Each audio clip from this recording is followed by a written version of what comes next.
Hei, aku Alex. Di bengkel kakekku, aku menemukan kursi aneh, mengkilap, dan berdebu. Kakekku tersenyum dan menyebutnya Time Hopper 5000, mesin waktu sungguhan. Dia membiarkanku mencobanya untuk satu perjalanan singkat. Aku memilih tahun 3000. Jantungku berdebar kencang saat aku menekan tombol merah besar. Lampu berkedip, kursi berputar, dan tiba-tiba aku berada di tempat baru. Putaran berhenti. Aku melihat keluar dan melihat kota futuristik yang terang. Semuanya mengkilap dan bersih, tidak seperti bengkel kakekku. Aku melangkah keluar, gugup tapi bersemangat. Udara berbau manis, dan aku tahu petualanganku baru saja dimulai. Masa depan menungguku. Aku siap untuk apapun. Kota di tahun 3000 benar-benar luar biasa. Tidak ada jalan seperti sekarang, hanya mobil terbang yang melesat di langit biru, berputar di antara gedung-gedung tinggi. Suara mesin terbang terdengar lembut, dan semua orang tampak terbiasa dengan pemandangan ini. Bangunan-bangunan berkilauan dan meliuk ke awan, ditutupi bunga warna-warni dan tanaman hijau yang tumbuh subur di setiap sudut. Beberapa gedung bahkan punya taman di atap yang bisa dijelajahi. Robot ada di mana-mana, melakukan segalanya, mulai dari membangun gedung, membersihkan jalan, hingga mengajak anjing jalan-jalan. Mereka bekerja sama dengan manusia dengan sangat ramah. Salah satu robot ramah bernama Zippy menyapaku dengan senyum lebar dan menjadi pemanduku berkeliling kota masa depan ini. Zippy menunjukkan padaku sebuah sekolah super canggih, di mana anak-anak belajar dengan layar mengambang, headset virtual reality, dan petualangan digital yang seru setiap hari. Guru mereka adalah robot pintar bernama Profesor Gizmo, yang tahu segalanya dan selalu siap membantu murid-muridnya memahami pelajaran dengan cara yang menyenangkan. Seluruh kota menggunakan tenaga surya, bahkan trotoarnya menghasilkan energi. Setiap langkah yang diambil orang-orang membantu menyalakan lampu kota. Orang-orang mengenakan pakaian yang bisa berubah warna dan pola, hanya dengan pikiran atau suasana hati mereka. Membuat setiap hari terasa seperti parade mode. Semuanya tampak bersih, hijau, dan berteknologi tinggi, seolah-olah kota ini benar-benar peduli pada lingkungan dan kenyamanan warganya. Aku tidak percaya betapa menakjubkannya masa depan. Setiap sudut kota penuh kejutan dan keajaiban yang belum pernah kulihat sebelumnya. Teknologi di sini benar-benar membuat hidup jadi menyenangkan, mudah, dan penuh petualangan seru setiap harinya. Zippy membawaku ke taman yang luar biasa, di mana ada seluncuran yang terbuat dari awan lembut dan berkilauan. Rasanya seperti meluncur di atas pelangi, dan aku tertawa bersama teman-teman baruku dan Zippy, robot sahabatku. Kami juga menemukan zona anti-gravitasi, tempat kami bisa melayang bebas seperti astronot di luar angkasa. Kami berputar-putar di udara, melakukan salto, dan merasakan sensasi melayang yang belum pernah kurasakan sebelumnya. Bermain kejar-kejaran di udara benar-benar luar biasa.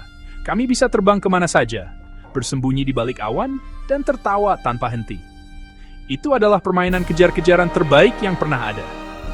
Setelah itu, kami mengunjungi holodeck, sebuah ruangan ajaib yang bisa berubah menjadi apapun yang kami bayangkan. Hutan lebat, kapal bajak laut, bahkan dunia bawah laut. Setiap sudutnya penuh kejutan dan petualangan baru. Permainan di holodeck terasa sangat nyata, seolah-olah aku benar-benar melangkah ke dalam mimpi yang penuh warna dan keajaiban. Aku bisa menjadi siapa saja dan pergi kemana saja. Untuk makan siang, kami mencoba replikator makanan. Cukup sebutkan makanan favoritmu, dan makanan itu langsung muncul di depan mata. Setelah kenyang, aku menaiki skuter langit, terbang mengelilingi kota futuristik yang penuh warna dan cahaya. Kami juga bermain hoverball, olahraga seru di atas hoverboard yang melayang. Setiap detik dipenuhi tawa, tantangan, dan petualangan seru bersama teman-teman baru. Aku belajar banyak hal, berteman, dan benar-benar bersenang-senang. Masa depan ternyata penuh kejutan indah. Saat matahari terbenam dan kota mulai bersinar, aku berharap hari itu tidak pernah berakhir. Rasanya seperti hidup di dunia impian. Itu adalah hari paling menyenangkan dan penuh petualangan yang pernah kumiliki. Dan aku tidak sabar menantikan petualangan berikutnya di masa depan. Tiba-tiba, semua robot membeku.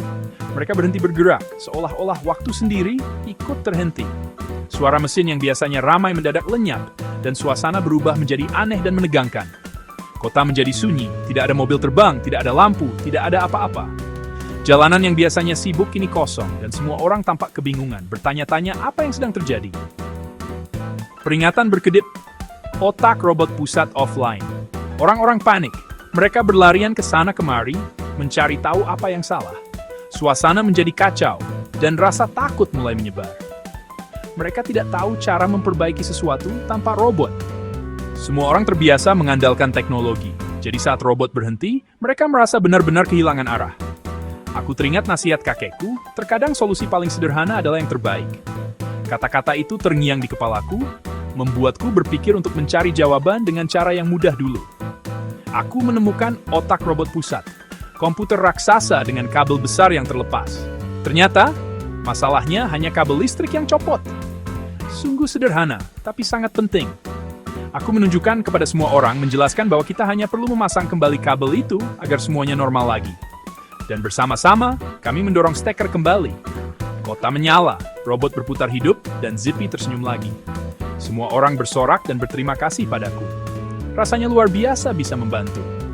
Aku telah membantu menyelamatkan masa depan dengan perbaikan sederhana. Kadang, keberanian dan ide kecil bisa membuat perubahan besar. Kerjasama tim dan pengetahuan kuno menyelamatkan hari itu. Semua orang belajar bahwa teknologi hebat, tapi ide sederhana dan kerjasama jauh lebih penting. Kota merayakan, dan aku adalah pahlawan. Tapi aku mulai merindukan rumah, tempat tidurku, teman-temanku, dan kakekku. Masa depan memang menakjubkan, tapi itu bukan rumah. Aku pamit pada Zippy dan teman-teman baruku. Kembali ke Time Hopper, aku mengatur kendali untuk waktuku sendiri. Wuss! Lampu berputar, dan aku kembali ke bengkel kakekku. Dia memelukku erat saat aku menceritakan semua tentang petualanganku. Dia bangga, dan aku merasa senang berada di rumah. Aku belajar bahwa bahkan dunia yang penuh teknologi, keterampilan sederhana itu penting. Petualangan memang hebat, tapi tidak ada tempat senyaman rumah.